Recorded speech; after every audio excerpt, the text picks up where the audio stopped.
শুভ দুপুর বন্ধুরা। রান্না বান্না হয়ে গেছে, ভাতও হয়ে গেছে। ভাতটা উপর দিয়ে আবার টেবিলে রেখে দিয়েছি। এখানে কড়াই বসিয়ে দিয়েছি। এখানে ডিম করছি, ডিমের ঝোল আর লাল শাক এনেছিলাম। সেই লাল শাকটা, এই শাক আগের দিন কেটে রাখলে না একটু সুবিধা হয়, এই এখন কাটতে গেলে হয়ে যায় দেরি। এবারে এই যে এখানে দুটো হাঁসের ডিম আছে, দুটো মুরগির ডিম আছে। এখানে রয়েছে মশলা, এই যে, আর এখানে রসুন পেঁয়াজটা রয়েছে শাকের জন্য। শাকটাকে একটু ভালো করে ধুতে হবে, এখানে শাকটা একটু ভালো করে ধুতে হবে। আর তখন ডিম আলুটা একটু ভেজে নিই। ঠিক আছে, এবার ডিমগুলো ভাজবো। আমি বলছি রান্নাবান্না শুরু হয়ে গেছে, সেখানে বলছি রান্নাবান্না হয়ে গেছে। যাই হোক, এবার একটু নুন হলুদ দিয়ে, অত গুছিয়ে কথা বলতে পারি না, একটু বুঝে নেবেন, ঠিক আছে। হাঁসের ডিমগুলো একটু ভাজবো ভালো করে, আর মুরগির ডিমটা একটু কম ভাজবো, কারণ আমার মেয়ে আবার হালকা ভাজা খেতে চায়, ও বেশি লাল লাল করে ভাজলে খেতে চায় না। ওই জন্য দুটো তুলে নিলাম। আর আমারটা এই যে হাঁসের ডিমটা একটুখানি, আমি আমার হাঁসের ডিম খেতে ভালোবাসি, ওই জন্য।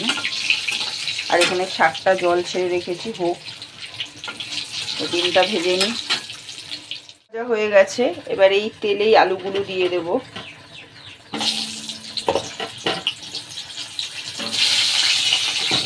জ্বরের চোটে না কিছু মনে নেই, মানে আমি বলছি রান্নাবান্না শুরু হয়ে গেছে, সেটাকে বলছি রান্নাবান্না হয়ে গেছে, আবার বলছি ভাত হয়ে গেছে। ও একটু বুঝে সুঝে নেবেন, ক্ষমা করে দেবেন আর কি। সবাই কি সব কিছু গুছিয়ে বলতে পারে, তাই না? তাহলে আলুটা একটু লাল লাল করে ভাজি, তারপরে মশলা দেব। যেহেতু এর মধ্যে নুন হলুদ দেওয়া, আর এক্সট্রা করে আলু ভাজার সময় নুন হলুদ দিচ্ছি না। আলুগুলো লাল লাল করে ভাজা হয়ে গেছে, এবার আলুগুলো তুলে নেব। এর মধ্যে গোটা গরম মশলার তেজপাতা দিয়ে দেব। আর এখানে তো শাকের মধ্যে জলটা ছেড়েই রেখেছি, কলটা বালি থাকে না অনেক সময়। এবার এই মশলাটা দিয়ে দেবো ওর মধ্যে। মশলাটা ভালো করে কষানো হয়ে গেছে। বেসিক যে মশলাগুলো, জিরে আদা রসুন পেঁয়াজ, এগুলো দিয়েই, ধনের গুঁড়ো ফোনের গুঁড়ো কাশ্মীরি লঙ্কা ঠঙ্কা দিয়েই করলাম। এক্সট্রা কোনো মশলা না, ওই যা যা মশলা রোজের সেগুলোই ইউজ করেছি। আর এই ভাজা আলুগুলো দিয়ে দেবো এবারে এর মধ্যে।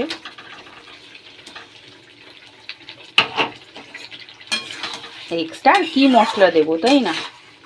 এই দিয়ে করে খেলেই একদম সুন্দর, কষিয়ে ঠসিয়ে খেলেই একেবারে টেস্টি হয়ে যায়, আবার কি। আর লাল শাকটা তো ভালো করে আমি ধুচ্ছি, এই যে, যতক্ষণ ধুতে পারি আর কি, বালি কিচকিচ না করুক। লাল শাকটা আমার খুবই ভালো লাগে। লাল শাক দিয়ে মোটামুটি অনেকটা ভাতই খাওয়া যায়, যেহেতু রসুন পেঁয়াজ ফোড়ন দেওয়া। শাক জিনিস খাওয়া ভালো, আর লাল শাক তো খুবই উপকারী শরীরের জন্য। বাচ্চা কাচ্চা যদি খেতে ভালোবাসে তো আরোই ভালো। আমার মেয়ে লাল শাকটা খায়। তো এইটা হোক ততক্ষণ। মশলা ভালো করে কষিয়ে নিয়েছি, এবারে জল দিয়ে দেব।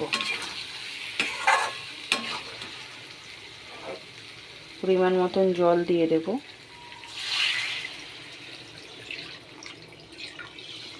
বেশি জল দিতে হবে না, চন্দ্রমুখী আলু তো, বেশি জল দিতে হবে না। এক গাদা জল দিলে আবার ঝোলটার টেস্ট থাকে না। একটু ডিমের ঝোল মাখা মাখা খেতে খুবই ভালো লাগে। পরিমাণ মতন জল দেব।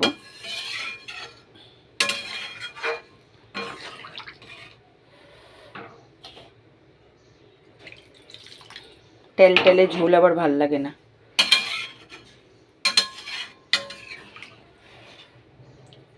এই যে জল দিয়ে দিলাম পরিমাণ মতন। এবার এটা হতে থাকুক,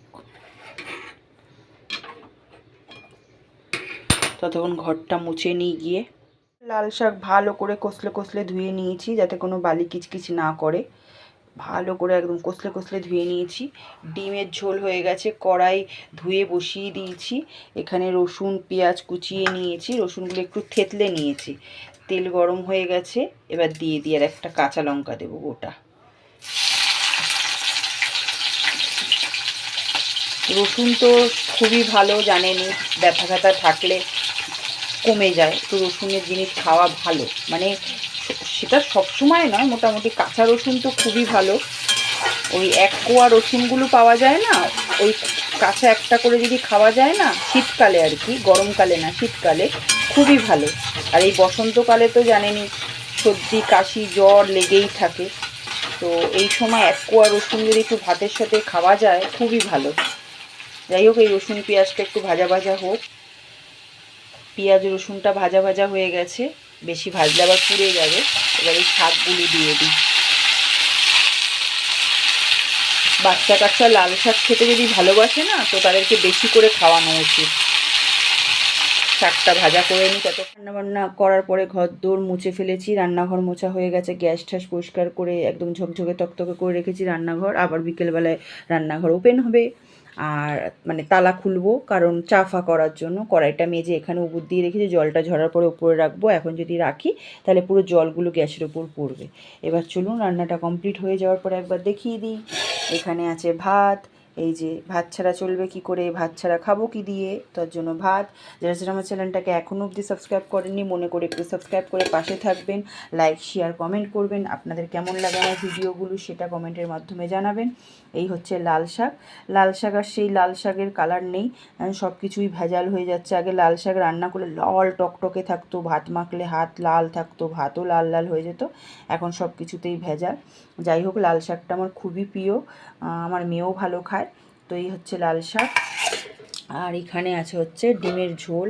ডিমের ঝোল বলতে পারেন কি গামাখা বলতে পারেন, একদম টেলটেলে ঝোল নয়, একদম মাখা মাখা করেই করেছি। কার কার হাঁসের ডিম খেতে ভালো লাগে সে একটা ছোট্ট করে কমেন্ট করুন। আজকে আমার পছন্দে হাঁসের ডিম রান্না করলাম, সঙ্গে লাল শাক ভাজা। তাহলে কে কে খাবেন ঝটপট করে চলে আসুন। সবাইকে টাটা, বাই বাই। আজকে দুপুরের খাওয়া দাওয়াটা খুবই সুন্দর, সিম্পলের মধ্যে খুবই সুন্দর, লাল শাক ভাজা, হাঁসের ডিম। মানে হাঁসের ডিমটা আমার খুবই পছন্দ। তাহলে সবাইকে টাটা, দেখা হচ্ছে আবার নেক্সট ব্লগে। টাটা। ততক্ষণ আপনারা চ্যানেলটাকে সাবস্ক্রাইব করে পাশে থাকুন। টাটা সবাইকে।